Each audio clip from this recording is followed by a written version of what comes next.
అమ్మ ఈ పదం పుట్టింది ఆఫ్రికాలో. అక్కడ శనివారం పుట్టిన ఆడబిడ్డకు అమ్మ అని పేరు పెట్టడం ఆనవాయితీ. అలాగే సంస్కృతంలో ఒక గ్రామ దేవతకి అమ్మ అని పేరు ఉంది. అందుకే మనం అమ్మలో దేవతని చూస్తాం. ఆడదాని డిక్షనరీలో తల్లి కాకముందు మాత్రమే ఫ్రీడమ్ అనే పదం ఉంటుంది. ఒకసారి అమ్మగా ప్రమోషన్ వస్తే ఇష్టం ఉన్నా లేకున్నా హాలిడే లేని డ్యూటీని లైఫ్ లాంగ్ చేయాల్సిందే.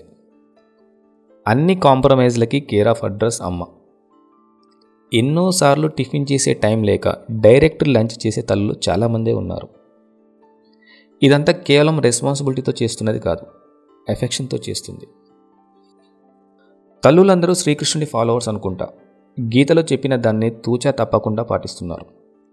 వాళ్ళు పని చేయడమే కానీ ప్రతిఫలం పారితోషికం ఎక్స్పెక్ట్ చేయరు.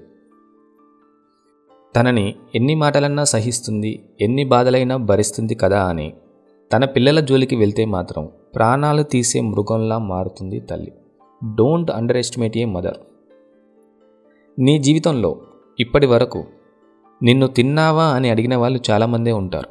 కానీ తిట్టి కొట్టి తినిపించింది మాత్రం అమ్మ ఒక్కతే. అమ్మకు జరిగే అన్యాయం. ఒక పిల్లోడు గొప్పోడు అయితే ఫలానా సుబ్బారావు గారి అబ్బాయి అని చెప్పుకుంటారు.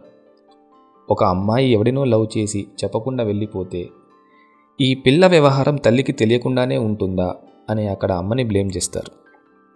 మంచి అంతా తండ్రి అకౌంట్లోకి వేసి చెడు మాత్రం తల్లి పెంపకానికి ఆపాదిస్తుంది ఈ సొసైటీ. పిల్లలందరూ తల్లిని ఏడ్పించే పుడతారు, విసిగించే పెరుగుతారు, నిందించే బయటికి వెళ్ళిపోతారు. కొడుకుని దీవించడమే కానీ ముంచడం తెలియదు తల్లికి. కానీ ఈ ప్రపంచంలో తల్లులను ఏమార్చిన కొడుకులు చాలామందే ఉన్నారు.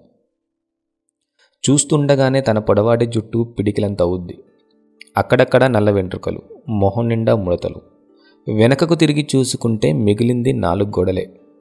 పిల్లలు ఉండరు. మొగుడున్నా ఓదార్చేటోడే కానీ వండి పెట్టేటోడు కాదు. ఇది సగటు అమ్మ ప్రయాణం.